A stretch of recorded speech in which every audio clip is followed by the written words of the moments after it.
ተስፋ ያልቆረጥኩት ጌታዬ ባንተ ነው። አንድ ክርስቲያን የሚያሰኘው ምኑ ነው ካላችሁኝ፣ ተስፋው ነው። ስለዚህ በየቀኑ የሰው ልጅ አንድ ኦርቶዶክሳዊ ክርስቲያን በየቀኑ ጠዋት ሲነሳ ማታም ሲተኛ ሁልጊዜ ይዞት መውጣት ያለበት የየቀን ስነ ምግባሩ ተስፋ ነው። በየቀኑ የተስፋ ሰው መሆን አለብን። ቀኑን ሙሉ እስመ አንተ እግዚኦ በተስፋ ባሕቲትከ አይደርከኒ አይደል ያለ ቅዱስ ዳዊት። አቤቱ አንተ ባለኝታ አሳድረኸኛልና ብሏል። መዝሙር 5 ላይ መዝሙረ ዳዊት ላይ ተስፋ የክርስቲያን ማደሪያው መዋያው ኑሮው ነው ተስፋ እና ተስፋ አንድ ስነ ምግባር ነው፣ የመንፈስ ፍሬ ነው። ልናፈራው የሚገባና በየቀኑ ሊኖረን የሚገባ ነው። ጠዋት ስንነሳ እንግዲህ ይሄን ትምህርት ሰምተን የለም ተምረናል። ጠዋት ስንነሳ ስለ ተስፋ አስበን እንወጣለን። ማታ ስንተኛ ስለ ተስፋ አስበን እንተኛለን። በተስፋ ደግሞ ተስፋን ማሰብ ብቻ ሳይሆን በተስፋ ምን ይበላችሁ ነው? ደስ ይበላችሁ፣ መደሰት ነው። ከዚያስ ምን አለ? ወለሕማምክሙ ተአገሱ፣ በመከራም ታገሱ ይላል። ተስፋ ያለ ሰው ትዕግስት ይኖረዋል። እናብራራዋለን። ለጸሎትክሙ ተጸመዱ፣ ለጸሎትም ትጉ ይላል። ተስፋ ከሁለቱ ጋር ነው የሚሄደው። ተስፋ ያለው ሰው መከራ ይታገሳል። ተስፋ ያለው ሰው ጸሎት አያቋርጥም። እነዚህ ሁለቱ ሦስቱ አብረው የሚሄዱ ናቸው። እንግዲህ ቅዱስ ጳውሎስ በዚህ ዓለም ጸንተው የሚኖሩ ስንት ናቸው ነው ያለ? 3 ምንድን ናቸው ነው ያለ? እምነት፣ ተስፋና ምንድን ነው? ፍቅር ነው ይላል። እምነት፣ ተስፋ፣ ፍቅር። እንግዲህ አሁን ዛሬ እየተማርን ያለ ስለ አንዷ ስለ ተስፋ ነው። ጸንተው የሚኖሩ 3ቱ ናቸው። ሁሉ ነገር ሲቀር መጨረሻ ላይ የሚቀሩት 3ቱ ናቸው። ስለዚህ ከ3ቱ አንዷን ተስፋን እንወቃት ነው። በጣም የሚገርመው አሁን ዓለም ሁሉ የተያዘበት ትልቁ መከራ ምንድን ነው? ተስፋ መቁረጥ ነው። ሁሉ ነገር ተስፋ መቁረጥ፣ ሁሉም በቃ ተስፋ ቆርጠን ነው። እና እንዲሁ ስለ ተስፋ አመለካከታችን እንዲለወጥ ነው። ሰው ነገ ያለው ፍጡር ነው። ተስፈኛ ፍጡር ነው። ሲጀምር የሰው ልጅ ተፈጥሮ ለተስፋ የተፈጠረ ፍጡር ነው። ሁልጊዜ ለተስፋ ይፈጠር። በተሳሳተ መንገድም እንኳን በተሳሳተ መንገድም እንደው አይዞህ ምና እንደው እስከ መቼ ነው እንዲነብቱት አንድ ቀን መቼም ይስተካከል ይሆናል የሚለው እንደው ጥሩ ክርስቲያንም ባይሆን መጽሐፍ ቅዱስም ባያውቅ፣ ምክንያቱም ሰው ተፈጥሮው ለተስፋ ስለተፈጠረ። ሌላው ቀርቶ የሰው ልጅ በተፈጥሮ የሚያስጨንቀው ማን ነው የሚመስላችኋል? ነገ ነው አይደለም? የሰው ልጅ ብቸኛው የሚያስጨንቀው ነገር መጨረሻ ምንድን ነው ነው፣ ወይም መጨረሻ ላይ የምኖረው ማን ጋር ነው። ይሄም ሰው የተስፋ ፍጡር ስለሆነ ሁልጊዜ የሚያስጨንቀው ሰውን የሚያስጨንቁት ከብዙ ነገሮች አንዱ ትናንትና ነገ ናቸው አይደለም? እንዲህ ባላረግ ኖሮ፣ እንዲህ ባላረግ ኖሮ፣ እንዲህ ባላረግ ኖሮ፣ እንዲህ ባላረግ ኖሮ፣ ከዛ ደግሞ እንዲህ ባረግ ኖሮ፣ እንዲህ ባረግ ኖሮ፣ እንዲህ ባረግ ኖሮ ያስጨንቀዋል። ሁለተኛ ደግሞ ነገ ምንድን ነው መሆነው፣ ምን ይመጣብኝ ይሆን የሚለው ያስጨንቀዋል። ይህ ሰው የተስፋ ፍጡር ስለሆነ ነው። የዛሬ ስንት ዓመት እኮ ጥሩ ጸሎተኛ ነበርኩ ይላል። ግን ዛሬ ሰውየው በጣም ተጃጅሎ ነው እንጂ እዛ ጊዜ ደህና ስለሆነ አይደለም።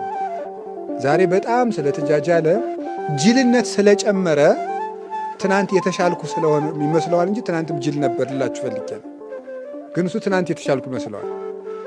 እና ትናንት በጣም ጥሩ ሰው ነበር፣ ትናንት ጸሎተኛ ነበር፣ ትናንት ጸባይ መልካም ነበር፣ ዛሬ ግን ተበላሸው፣ አመሌ ከፋ፣ እንደዚህ ልጅ ይላል። ግን ትናንትም እንደዛ ነበረ። ዛሬ ግን ብሶት ነው እንጂ ትናንት የተሻለ ሰው ስለነበር ግን በተሰው ጉዳዩ ግን ኦርቶዶክሳዊ ሰው ግን ምንድን ነው የሚያደርገው?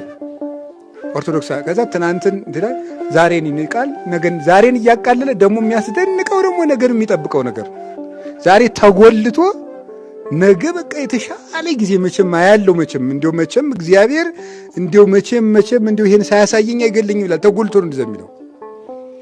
ግን ኦርቶዶክሳዊ ሰው ትናንትን ለትናንት ይተዋል፣ ከትናንት ይማራል፣ ዛሬን ይሰራል፣ ነገን በተስፋ ይጠብቃል። ኦርቶዶክሳዊ ሰው እንደዛ ነው። ትናንት መማሪያ ነው። ከክፉም ይማራል፣ ከበጎም ይማራል። ዛሬን ደግሞ ይሰራበታል። የመዳን ቀን ዛሬ ስለሆነ ለነገ ደግሞ ተዘጋጅቶ ይጠብቃል። ተዘጋጅታችሁ ጠብቁኝ አይደል ያለ? ተዘጋጅታችሁ ኑሩ ስለተባለ ከትናንት ተምሮ በዛሬ ሰርቶ ለነገ ተዘጋጅቶ መኖር ኦርቶዶክሳዊነት መልክ ነው፣ የኦርቶዶክሳዊ መልኩ ነው። ተስፋ ነገ ነው ወይስ ዛሬ ነው? ለመሆኑ ተስፋ ምንድን ነው? ተስፋ ማለት አለኝታ ማለት ነው አይደለም? ተስፋ ማለት አለኝ ማለት ነው፣ አለኝታ ነው። ተስፋ ማን ነው? ተስፋ ማን ነው? እግዚአብሔር ነው። ተስፋ እግዚአብሔር ነው። መኑ ውእቱ ተስፋዬ አኮኑ እግዚአብሔር። አሁንስ ተስፋዬ ማን ነው? ማን አይደለም ነው የሚለው? እግዚአብሔር አይደለምን ይላል። አንድ ሰው በእግዚአብሔር የሚያምን በመሆኑ የሚያሳየን በእምነቱ በተስፋውና በፍቅሩ። ተስፋ ሲጎለን ይውላችኋል፣ በሶስቱ የማመናችን ጥቅም በአብ በወልድ በመንፈስ ቅዱስ የማመናችን ጥቅም ምንም አይደለም። ተስፋ ያለው ሰው ነው በሥላሴ እንዳመነ ማረጋገጥ የሚችለው። ስለዚህ ወልድ ተስፋ ይባላል። ለምንድን ነው ከሶስቱ ተስፋ የሚለውን ወልድ የወሰደው? ለምንድን ነው? የነቢያት የተስፋቸውን ፍጻሜ የፈጸመው ማን ስለሆነ ነው? በተለየ አካሉ ተገልጦ ሥጋ ለብሶ የመጣ እሱ ስለሆነ ተስፋ ለወልድ ተሰጥቶ ይተረጎማል እንጂ አብ ተስፋ አይደለም ማለት አይደለም። ሁሉም በሁሉ አሉበት። በአብ እምነትነት ማን አለበት? ወልድ መንፈስ ቅዱስ። በወልድ ተስፋነት ማን አለበት? አብ መንፈስ ቅዱስ። በመንፈስ ቅዱስ ፍቅርነት ማን አሉበት? አብ ወልድ፣ ሁሉም አሉበት። ግን ተስፋ ለወልድ ተሰጥቶ የሚነገርበት ምክንያት የነቢያትን ቀጠሮ የመዳን ተስፋ የፈጸመው እሱ ስለሆነ ነው። በሥጋ ተገልጦ ሞቶ ተሰቅሎ አስታርቆ ትንቢተ ነቢያትን የፈጸመ የማዕዘኑ ራስ ሆኖ የታየ እሱ ስለሆነ በተለየ አካሉ ሥጋ መልበሱንና ትንቢተ ነቢያትን መፈጸሙን በኋላም ታይቶ ተገልጦ ዋጋ በክበበ ትስብእት ተገልጦ የሚያስረክብ እሱ ስለሆነ ነው። ከዚያ የተነሳ ተስፋ በወልድ ይመሰላል፣ ወይም ተስፋ ማለት ወልድ ነው እና እግዚአብሔርን ተስፋ ማድረግ ቅዱስ ዳዊትም ተስፋችን እግዚአብሔር እንደሆነ ነግሮናል። መዝሙር 26 ቁጥር 14 ላይ ምንድን ነው የሚለው? ተአገሶ ለእግዚአብሔር ወዕቀብ ፍኖቶ ወተሰፎ ለእግዚአብሔር። እግዚአብሔርን ተስፋ አድርግ፣ ወተአገሶ ታገሰው፣ በርታ፣ ልብህ ይጽና ይላል። እግዚአብሔርን ተስፋ አድርግ። ስለዚህ ተስፋችን እግዚአብሔር ነው። እንግዲህ በተስፋ ደስ ይበላችሁ ማለት ምን ማለት ነው? ተርጉሙት። በማን ደስ ይበላችሁ ማለት ነው? በጌታችን በኢየሱስ ክርስቶስ ምን ይበላችሁ ማለት ነው? ደስ ይበላችሁ ነው። ፊልጵስዩስ ምዕራፍ 4 ቁጥር 4 ላይ ይህንን ገለጸው። ምን ብሎ? እብለክሙ ተፈስሑ ዘልፈ በክርስቶስ፣ ደግሜ እላችኋለሁ በክርስቶስ ደስ ይበላችሁ ብሎ ተናገረ። በተስፋ መደሰት ማለት ምን ማለት ነው? ወይም በክርስቶስ መደሰት ወይም ተስፋን አድርጎ መደሰት ማለት ምን ማለት ነው? አንድ ሰው ተስፋ አለው ሲባል ምን ማለት ነው? ተስፋ አለው ሲባል ምን ማለት ነው? የመጀመሪያው ሁሉን በሚችል በእግዚአብሔር እጅ ውስጥ እንዳሉ ማመን ማለት ነው። እግዚአብሔርን ተስፋ ማድረግ ማለት እሱ ነው። ተስፋ አንድ ሰው ተስፋ አለው ማለት ምን ማለት ነው? ሁሉን በሚችል በእግዚአብሔር እጅ ውስጥ አለሁ ብሎ ማመን ነው። እምነት የሌለው ተስፋ የለም። ተስፋ የሚጎድለው እምነት ሲጎድል ነው። እግዚአብሔር እቅፍ ነኝ ማለት ነው። ይሄ በተስፋ መደሰት ነው። በእግዚአብሔር እጅ ነኝ ማለት ከእግዚአብሔር ጋር እኖራለሁ ብሎ እግዚአብሔር አብሮኛል፣ እሱ ይጠብቀኛል፣ እሱ እጅ ላይ ነኝ ብሎ ማመን። ሁሉን በሚችል በእግዚአብሔር ካህሊነት ላይ መውደቅ ነው፣ ራስን መጣል። ግድፍ ላይ ለእግዚአብሔር ህሊናከ ወውቱ ይሴሰየከ፣ ህሊናህን በእግዚአብሔር ላይ ጣል ብሏል ቅዱስ ዳዊት። ጣለው፣ ራስን መጣል ለእግዚአብሔር። ለእግዚአብሔር ፈጽሞ አሳልፎ መስጠት ራስን፣ እሱ ነው ተስፋ ማለት። በእግዚአብሔር ጥበቃ ውስጥ መሆን። አንድ እግዚአብሔር የሰጠን ቃል ኪዳን ምንድን ነው? ሁልጊዜ አብሬያችሁ እሆናለሁ ነው። ይህን ሁልጊዜ መርሳት የለብንም። አብሬያችሁ እሆናለሁ፣ እኔ ከእናንተ ጋር ነኝ የሚለው እግዚአብሔር የሰጠን ዋስትና ነው። በዚህ ሁልጊዜ እርግጠኛ መሆን፣ እኔ ከእናንተ ጋር ነኝ የሚለው እግዚአብሔር ከእኔ ጋር ነው ብሎ ማመን ተስፋ ማለት እሱ ነው። እግዚአብሔር ከአባቶች ጋር ብቻ ሳይሆን ከኛም ጋር እንዳለ ማመን ነው። እግዚአብሔር ከአባቶች ጋር ብቻ ሳይሆን ከማን ጋር እንደሆነ ከኛም ጋር የሚኖር ነው እግዚአብሔር። መጽሐፈ ኢያሱ ምዕራፍ 1 ቁጥር 5 ላይ እንዲህ ብሎ ይናገራል። ኢትፍራህ በከመ ሀሎኩ ምስለ ሙሴ ከማሁ እሄሉ ምስሌከ ወኢያሃድገከ። ከሙሴ ጋር እንደነበርኩ ካንተ ጋር እኖራለሁ፣ አትፍራ፣ በመከራም አልጥልህም ማለት እግዚአብሔር ለሙሴ ነበር እንጂ እኔማ እንዳይል ከሙሴ ጋር እንደነበርኩ በዚያው መጠን ካንተ ጋር እኖራለሁ አለ። እግዚአብሔር ከአባቶች ጋር እንደነበረው ከኛ ጋር ይኖራል። ከትልልቆች ጋር እንደነበረው ከትንንሾች ጋር ይኖራል። እግዚአብሔር ከኛ ጋር ለመሆን ከኛ መስፈርት ፈልጎ አይደለም ከኛ ጋር የሚሆን። ፍጥረቶቹ በመሆናችን አብሮን አለ። ሰው በመሆናችን አብሮን አለ። ክርስቲያን በመሆናችን አብሮን አለ። ፍጥረቶቹ ስለሆን እንደ ማንኛውም ፍጥረት መልቶ አብሮን አለ። ሰው ስለሆን በአርአያው በአምሳሉ ስለፈጠረን በልዩነት ከኛ ጋር አለ። ክርስቲያኖች ስለሆን ደግሞ ተዋህዶን አብሮን አለ። ያን ነው ማሰብ። ከአባቶች ጋር እንደነበረው ከኛ ጋር ነበር። ከሐዋርያት ጋር ለሐዋርያትስ ምንድን ነው ያላቸው? የሰጣቸው ዋስትና አሁን ምንድን ነው? ወአነ እሄሉ ምስሌክሙ እስከ ሕልቀተ ዓለም፣ እስከ ዓለም ፍጻሜ እኔ ከእናንተ ጋር ነኝ።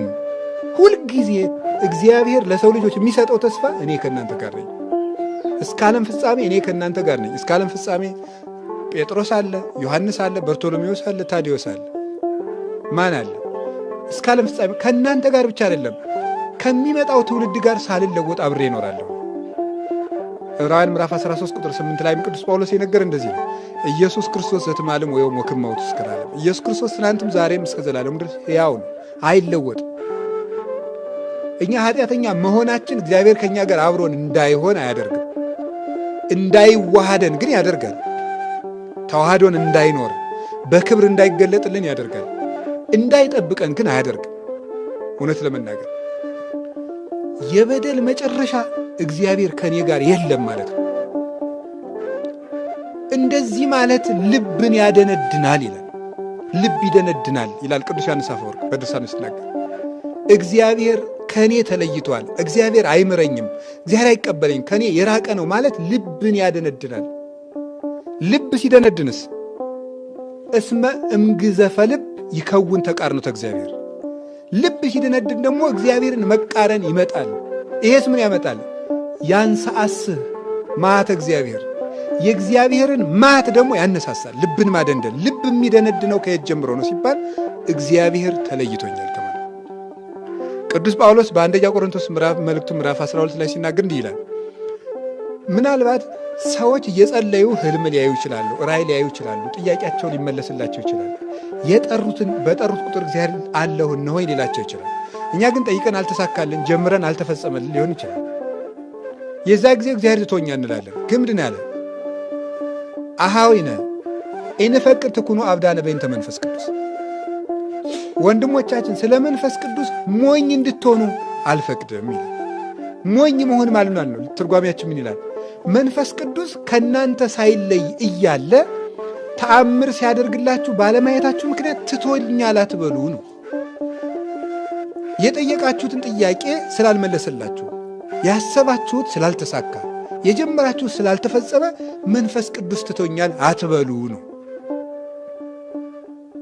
መንፈስ ቅዱስ እየበደልንም አብሮን ይኖራል። እግዚአብሔር ሰውን ተለይቶ አያውቅም። ክደት ወደ ጸናበት መሄድ ለእግዚአብሔር ምኑ ነውና ነው የሚለው፣ ልማዱ ነውና ነው።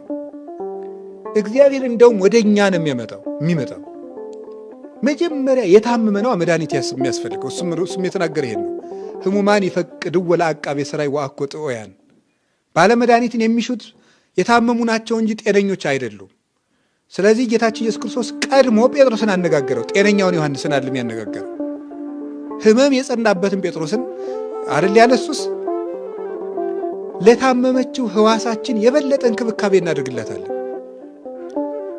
ጣቴ ብትታመም እንዳልተኛባት፣ እንዳልሰብራት፣ እንዳላደማት ጋሬጣ የበለጠ ጥንቃቄ፣ ስስ ለሆነው አካላችን የበለጠ እንጠነቀቃለን። ሰው ድንጋይ ቢወረውርበት ቶሎ ብሎ አይኑን የሚጋርደው አይኑን ነው። ለደካማ አካሉ የበለጠ ጥንቃቄ ያደርጋል። ስለዚህ ጌታችን መድኃኒታችን ኢየሱስ ክርስቶስ የበለጠ ለደካሞቹ ጥንቃቄ ያደርጋል፣ እንክብካቤን ያደርጋል። ተስፋ ማለት በእግዚአብሔር እጅ ላይ ነኝ ብሎ መናገር። የእናንተ የራስ ፀጉራችሁ እንኳን የተቆጠረ ነው ይላል። አያችሁ፣ ፀጉራችን ትርፍ አካላችን ነው። ግን ከእናንተ ትርፉ ነው የሚጣል ነገር የለኝም ነው። ሁሉ የኔ ገንዘብ ነው። የእናንተ ጥፍራችሁ ይሁን ፀጉራችሁ ይሁን የኔ ገንዘብ ነው። ቆጥሬ ሰፍሬ ይዛችኋለሁ። እንድትጠፉብኝ አልፈልግም። አሳልፌም አልሰጣችሁም። በእኔ እጅታ በእኔ ጥበቃ ስር ትኖራላችሁ። እጁ ደግሞ ሁሉን የሚችል ነው። እግዚአብሔር እጅ ውስጥ ማደር እና አይለየኝም ማለት እሱ ውስጥ መኖር በጽላሎተ ረድኤቱ እንደሚጋርደን እረኛ ነኝ ብሏል አይደለም? እኔ እረኛችሁ ነኝ፣ እጠብቃችኋለሁ።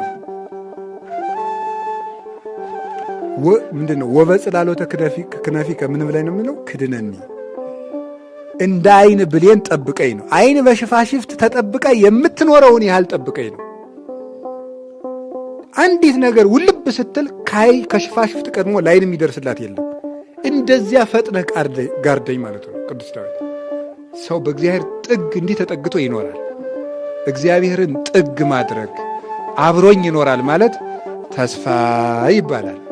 ስለዚህ ሁሉን የሚችል ላይለየን ቃል የገባልን በደልንም አልበደልንም አብሮን የሚኖር ሲኖር ደግሞ የሚችል አባትም አምላክም ስላለን በተስፋ በሉ ደስ ይበላችሁ። በእግዚአብሔር ተስፋ መደሰት ማለት ምን ማለት ነው? በእግዚአብሔር ከሆነ የማይቻሉ ነገሮች ሁሉ ይቻላሉ ነው። ተስፋ ማለት እሱ ነው። በእግዚአብሔር ከሆነ የማይቻሉ ነገሮች ሁሉ ይቻላሉ። ተስፋ እሱ ነው። ከሞተ ሕይወት ይመጣል። ከበላተኛ መብል ይወጣል። ካለቀ ነገር የሚኖር ነገር ይመጣል። በእግዚአብሔር ሁሉ ይቻላል። እሱ ነው ተስፋ ማድረግ።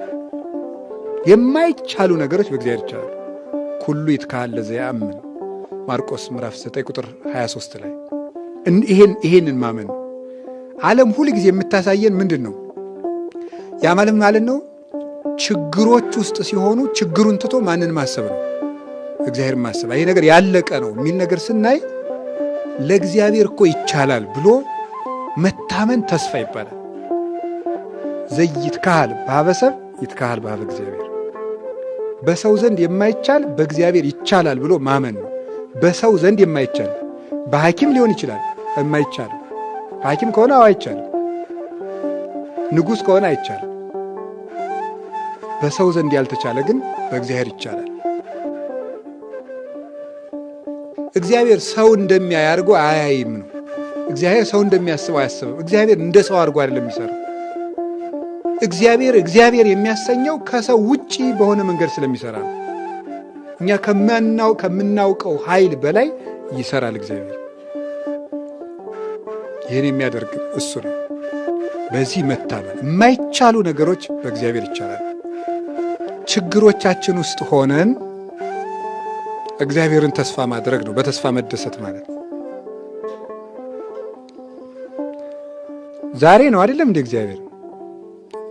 አሁን እግዚአብሔር መከራ ውስጥ ሆነን ተስፋ እናደርገዋለን ማለት የሆነ ችግር ውስጥ ሆነን መቼም ችግሩን ያሳልፈዋል ብለን ነው አይደል ተስፋ የምናደርገው? አይደለም። እዚያው መከራው ውስጥ ሆነን ራሱ ማን አብሮን አለ ነው? እግዚአብሔር አለ ነው። 3 ደቂቅን ከእሳት ያወጣቸዋል ተብሎ አይደለም ተስፋ ማድረግ ማለት። እሳቱ ውስጥ ራሱ ማን አለ ነው? እግዚአብሔር አለ። ዳንኤልን ከአንበሳው ጉድጓድ ያወጣዋል ማለት አይደለም ተስፋ ማለት። አንበሳው ውስጥ ራሱ ማን ጋር ነው ያለው ነው? እግዚአብሔር ውስጥ ነው ያለው። ዮናስን ከአሳ አንበሪ ሆድ ውስጥ ያወጣዋል ማለት አይደለም ተስፋ። አሳ አንበሪው ሆድ ውስጥ ራሱ ማን አለ ነው አብሮት? እንዳይቆረጥመው የሚያደርገው ማን ነው? እግዚአብሔር ነው። እስከሚወጣም እንዳይቆረጥመው ያደረገው እግዚአብሔር ነው። እግዚአብሔር ችግሮቻችን ማሳለፉ ሳይሆን ችግሮቻችን ውስጥም እንድንቆይ የሚያደርገን እግዚአብሔር ነው። ያለ እግዚአብሔር እነዚያ ችግሮች ውስጥ መቆየት አንችልም ነበረ። አንድ ቀንም 1 ደቂቃ መቆየት አንችልም። እግዚአብሔር በችግሮቻችን ለዚህ ነው ካንተ ጥላ ተጠግተን በጠላቶቻችን መሃል በሰላም እንኖራለን የሚለው ኤርምያስ ተረፈ ኤርምያስ ምዕራፍ 4 ላይ ሲናገር እና እግዚአብሔር ጥላ ነው የሚባለው እዚያው ውስጥ ቦታ ማስለቀቅ ሳያስፈልገው እሳቱን ጠል ያደርገዋል፣ እሾሁን ምቹ ስፍራ ያደርገዋል። እግዚአብሔር ቦታ መለወጥ አያስፈልገውም፣ እዚያው ውስጥ ሰላም መስጠት ይቻለዋል። እግዚአብሔር ሙሴን ለማሳደግ ሙሴን በደመና ጭኖ እስራኤል መውሰድ አይጠበቅበትም። የጠላቱን ቤተ መንግሥት መኖሪያ ማድረግ ነው እግዚአብሔር የሚችለው ሳይጠበቅበት እዚያው ውስጥ። ስለዚህ እግዚአብሔርን ተስፋ ማድረግ ማለት በቃ ያሳልፍልኛል እግዚአብሔር አንድ ቀን ማለፉ አይቀርም ሳይሆን አሁን ራሱ ማን ውስጥ ነኝ ነው። እስኪ ተናገሩ ሁላችሁ። አሁንም እግዚአብሔር ውስጥ ነኝ ብሎ ማሰብ የሚገባል። እግዚአብሔር በቃ ቆይቶ ሲመጣ ነው እኛ ተመስገን እግዚአብሔር እንደው አሳልፈልኝ። መጀመሪያስ ማን ነው ሲያደርግልን የቆየ? እውነት ለመናገር እኛ እኮ የሚመስለን ችግሮችን እኛ አልፈን ዋላ እግዚአብሔር ያሳልፈልን የሚመስል መጀመሪያ ብቻችን እንደው ስንጣጣር ቆየን፣ እግዚአብሔር መጨረሻ ላይ መጥቶ ሳብ አረገን ነው። እዛ አይደለም። መጀመሪያም እግዚአብሔር እቅፍ ውስጥ ነበር። ያንን ነው ማሰብ። እግዚአብሔር ተስፋችን እሱ ነው። ፈተናዎቻችንን በጎ ዕድል አድርጎ ይለውጣቸዋል። በተስፋ መደሰት ማለት እሱ ነው። ችግሮች ሲመጡ አይ መከራዬ ከማለት ይልቅ እዚህ ውስጥ እግዚአብሔር የሚያመጣው ደስታ አለ ብሎ መቀበል፣ በዚያ መደሰት ነው። መከራውን እንደ በጎ ዕድል። ለምንድነው መከራን አባቶቻችን የሚወዱት? መከራው በጎ ዕድል ስለሆነ ነው። በጎ ዕድል አድርጎ ነው የሚወስደው። በሽታ ይሰጥና በበሽታው ምን ያደርገናል? በረከት ይሰጠናል። አይሰጥም? ይሰጣል። ይሰጣል? አይሰጥም? ቅዱስ ጳውሎስ ውጋት ነበረበት። በውጋቱ ውስጥ ምን ሰጥቶታል? ጸጋ ሰጥቶታል። የሚያስጨንቀውን የራስ ምታትና ውጋት የጸጋ መቀበያ አድርጎታል። እንዲሁም ፈውሰኝ ሲለው ይሄ ከለቀቀ ጸጋው ይለቀሃል፣ ጸጋዬ ይበቃሃል አለ።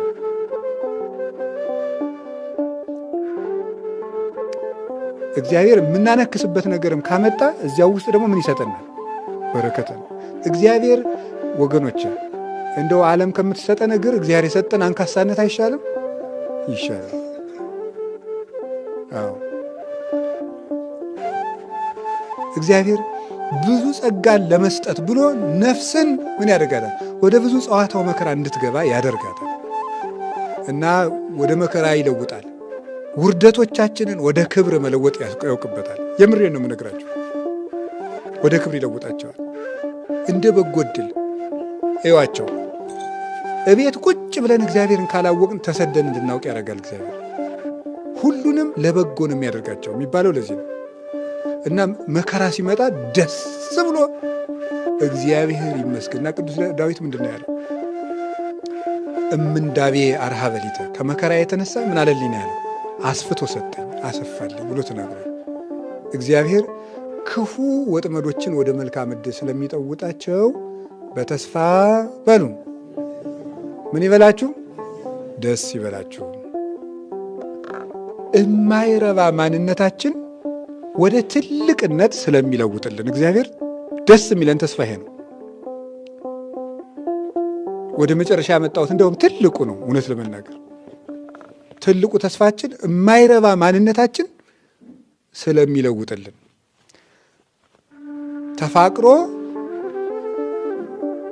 ያስተኤግስ፣ ፍቅር ትዕግስትን ያደርጋል። ፍቅር ተስፋን ያደርጋል። በሁሉ ተፋቅሮ በሁሉ ያስተአምን ይላል።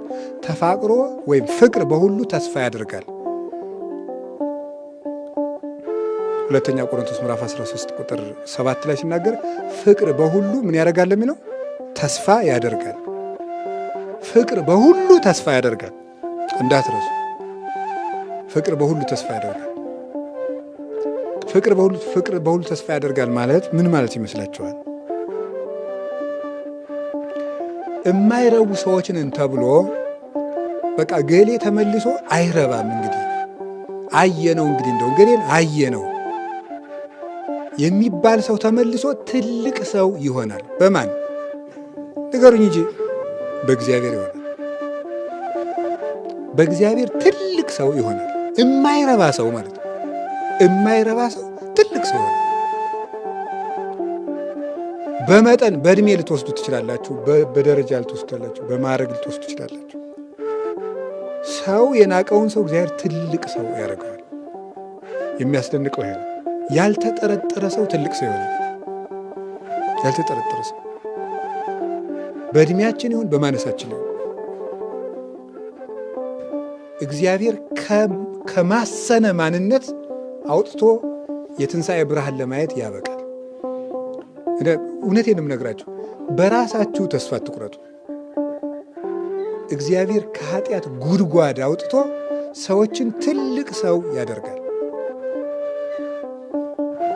ትልቅ ሰው ያደርጋል እና ደካማ የነበረውን ምንም እንደው ለጽድቅ እዚህ ግባ የማይባለውን ሰው ክርስቶስ ከለወጠው ጣዕም ያለው ይሆናል። ጣዕም የሌለው ሰውዬ ቁልቁል የወረደው ማለት ኃጢአት አውርዶ የሚጥል ነው። ውሃታችን እንደሚፈስ ሰዎች ከክርስቶስ ሲለዩ የወረዱ ይሆናሉ። ወድቀው መቀመቃት ይወድቃሉ። እነዚያ እንደገና ተመልሰው ጣዕም እንዲሰጡ ወርደው የኃጢአት መሰረት የሲኦል መሰረቷ የሆኑ ሰዎች ተመልሰው መዓዛቸው ለሌላው የሚተርፍ ለራሳቸውም ለሌላውም ደስታ የሚሰጡ መሆን ይችላል። ያልተረጋጉ ባካኞች የነበሩትን መልሶ እግዚአብሔር ለሰው ደስታ ጭምር እንዲሰጡ ያደርጋቸዋል። ሰው ጭምር የሚያሰቃዩ ለሰው ረፍት የነሱ ሰዎች ተመልሰው ለሰው ደስታ እንዲሆኑ ማድረግ ይችላል። እግዚአብሔር ነው ይህን የሚያደርገው። የኃጢአት ጥልቅ ውስጥ ሆኖ በዚያ ላይ ድንቁርና ተጨምሮባቸው ገጸ ነፍሳቸው ለእግዚአብሔር የማይታይ ፍጹም ጥቁር ጨለማ የሆኑና ሲኦል የሆኑ ሰዎች ራሱ እግዚአብሔር ውሃው ይሰብሰብ ብሎ በሰበሰበው ጊዜ ለእግዚአብሔር የሚታዩ መልካም ምድር ሆነው ይወጣሉ። ከዚያስ ምን ያደርጋል እግዚአብሔር? ውሃውን ጥልቁን በንስሐ ይሰበስበዋል።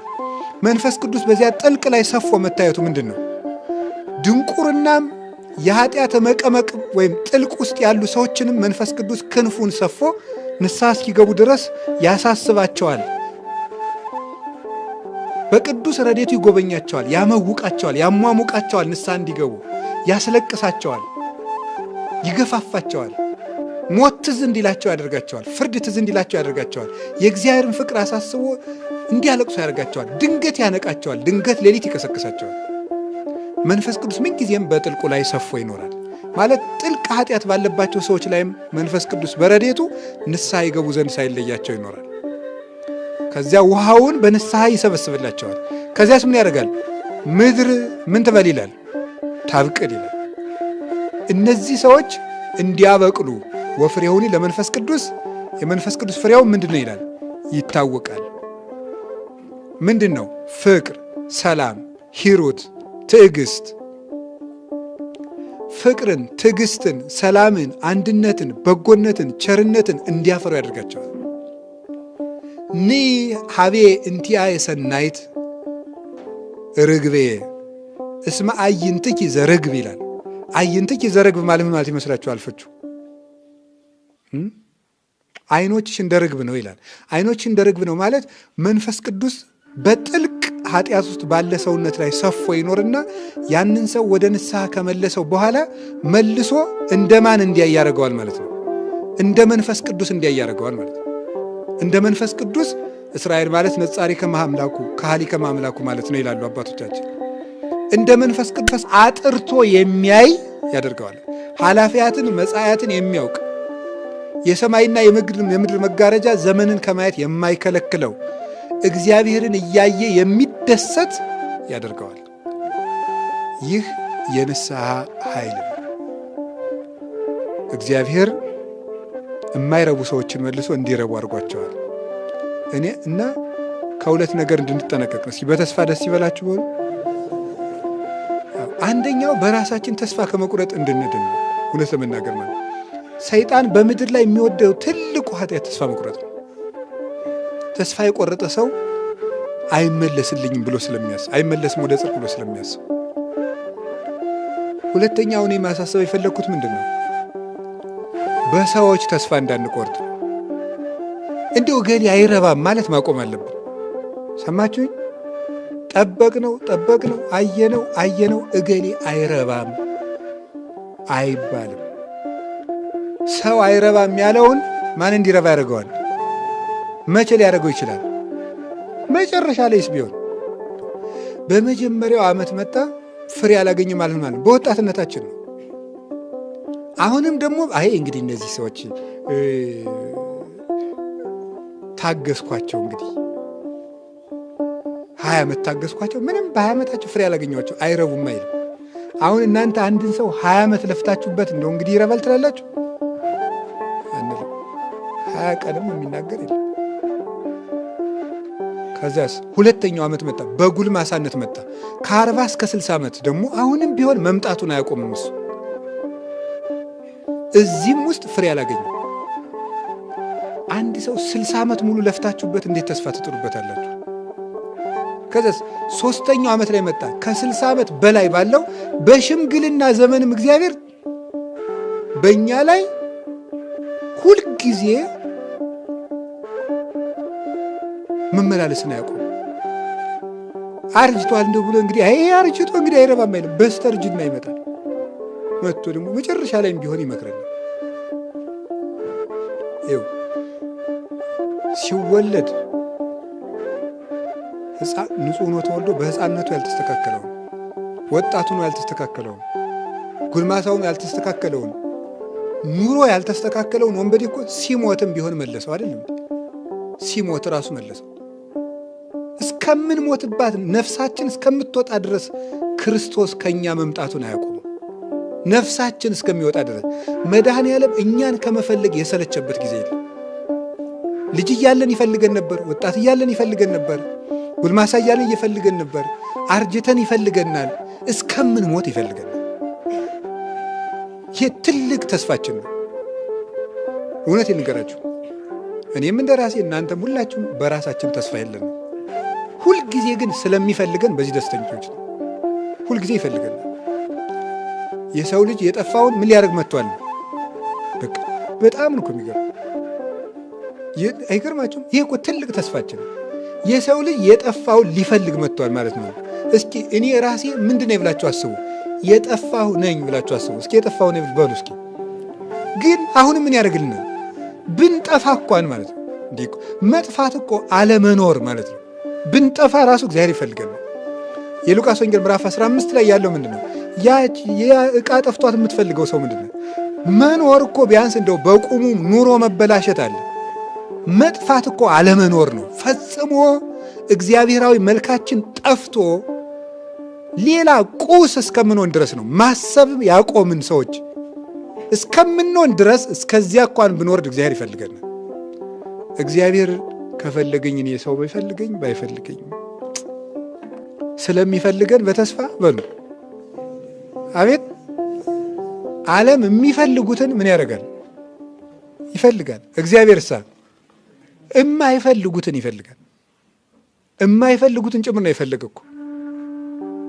ይህ ውስጥ ለሚቸነክሩ እጆች እኮ ነው አባ ስራይ ሎሙ እያለ የጸለየላቸው ለሚወጉት እጆች። እና በእግዚአብሔር ተፈላጊ ነኝ ማለት ሁልጊዜ ብርታት የሚሆን ጉልበት ነው። ተስፋ የምናደርገው ለምንድን ነው? መንግስቱን ስለሚያወርሰን ተስፋ እናደርገዋለን። ተስፋችን ያ ነው እንግዲህ የምንጠባበቀው። መንግስቱን ያወርሰናል።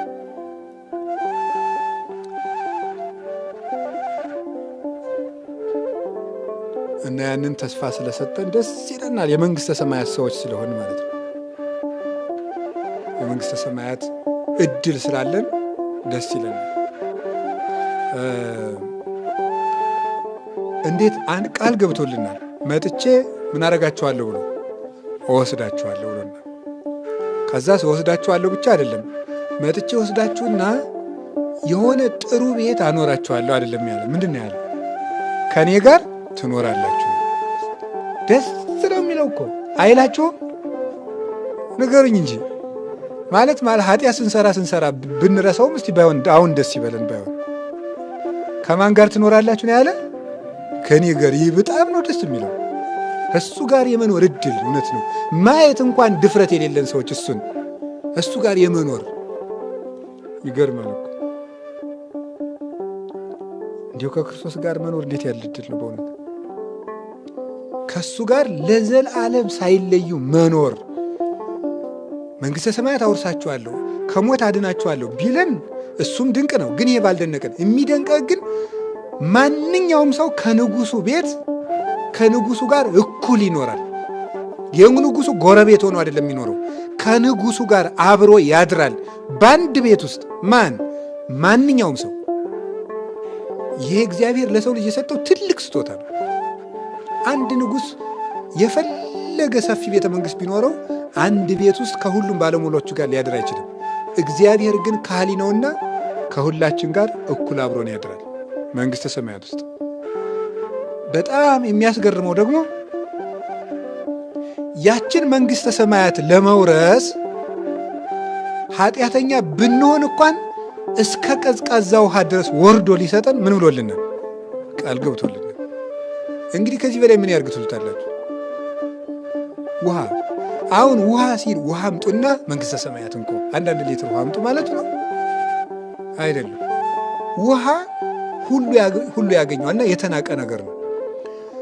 ትንንሽ ነገሮቻችሁን ይዛችሁም ቢሆን የኔ ፍቅር ከጸናላችሁ ትድናላችሁ ነው እንጂ ስለ ውሃ አይደለም ማውጋት የፈለገ። ውሃ የተናቀ እንደሆነ በትንንሽ ነገሮቻችሁ እንኳን እኔ ከእናንተ ትልቅ ነገር አልፈልግም ነው የምፈልገው እናንተን ነው። ባላችሁ ነገር መንግሥቱን መውረስ ትችላላችሁ። እውቀት ካለ እውቀት፣ ከሌለህም ሰውነትህን፣ ሀብት ካለ በሀብት መጽው ተሰጠ ለክርስቶስ ሁሉን ተተ፣ ከሌለህም ምስጋናህን አመስግነ። ውሃን ሁሉ ያገኘዋል። ሁሉ ሰው በሚያገኘው በመጠኑ መንግሥተ ሰማያት ትሰጠዋለች። መንግሥተ ሰማያት በመካከላችሁ ናት። መንግሥተ ሰማያት እሰ ይብልዋ ነያ ከያክ ወነያ ዘየ መንግሥተ እግዚአብሔር እሰ ነያ ማእከሌክሙ ሉቃስ 17 ቁጥር 21 ላይ መንግሥተ ሰማያት ክንፍ ኖሯት በራ እግር ኖሯት ተሽከርክራ አትመጣም። መንግሥተ ሰማያት በመካከላችሁ ናት። በመካከላችሁ ናት ማለት በእነማን? በነ ገብረ ሥላሴ በነ ወለተ ሥላሴ። በማንም ሰው ቆርቆሮ ቤት ካለው በቆርቆሮ ቤቱ፣ ጎጆ ቤት ካለው በጎጆ፣ ረጅም ሰው ከሆነ በዛው፣ አጭር ከሆነ በዛው፣ ደካማም ከሆነ በድክመቱ በመጠኑ ልክ መንግሥተ ሰማያትን ሊያወርሰው እግዚአብሔር ፈቃደኛ ነው ለሰው። የእንጦንስን ያህል ሳትጋደል፣ የጊዮርጊስን ያህል ሳትፈጭ፣ የጳውሎስን ያህል አንገት ሳይቆረጥ፣ የጴጥሮስን ያህል ተዘቅዝቀ ሳትሰቀል አይለው። በመጠኑ መንግሥቱን ያወርሰዋል። በቁራሽ እንጀራ ያወርሰዋል። መረቡን ብቻ ሰጥቶ ያወርሰዋል። እንደ ጴጥሮስ ሁለት ድቃቂ ሳንቲም እንደጣለችውም ባለችው ነፍስና ሥጋውን ብቻ ይዞ በመቅረብ በሕሊናው እግዚአብሔር መንግሥቱን ያወርሰዋል። ለድሃው እንደ ድህነቱ፣ ለሀብቱ እንደ ሀብትነቱ እንደዚህ አድርጎ የሚሰጥበት መንግሥት የእግዚአብሔር መንግሥት ብቻ ነው ዘመዶች። ሌላው መንግሥት ላለው ይሰጣል፣ ለሌለው ፊት ያዞራል። የእግዚአብሔር መንግሥት ግን ለሁሉ ይሆናል። በተስፋ ደስ ይበላችሁ። እንደ ነገሩ ሁነን ብንኖርም ወንሴፎ ምንን ተስፋ እናደርጋለን? ትንሣኤን ሙታንን ተስፋ እናደርጋለን። በዚህ ዓለም ስንሞላ ስንጎድል፣ ስንወጣ ስንወርድ፣ ስንርቅ ስንቀርብ እንኖራለን። ግን አዝማነ መንግሥተ ሰማያትን ሀዩ ከመመላእክትን ተስፋ አድርገን እንኖራለን። ክርስቶስን ለዚች ምድር ብቻ ተስፋ ካደረግነው ከሰው የባስን ምስኪኖች እኛ ነን። የምግብ ጊዜም ያልፋል አይደል? የረሃብ ጊዜም ያልፋል። የጤንነት ጊዜም ያልፋል። ሕመምም ያልፋል። እስራትም ያልፋል። ነፃነትም ያልፋል። የማያልፍ መንግሥተ ሰማያት ግን አለ። ያችን በቸርነቱ ለማየት ያብቃን።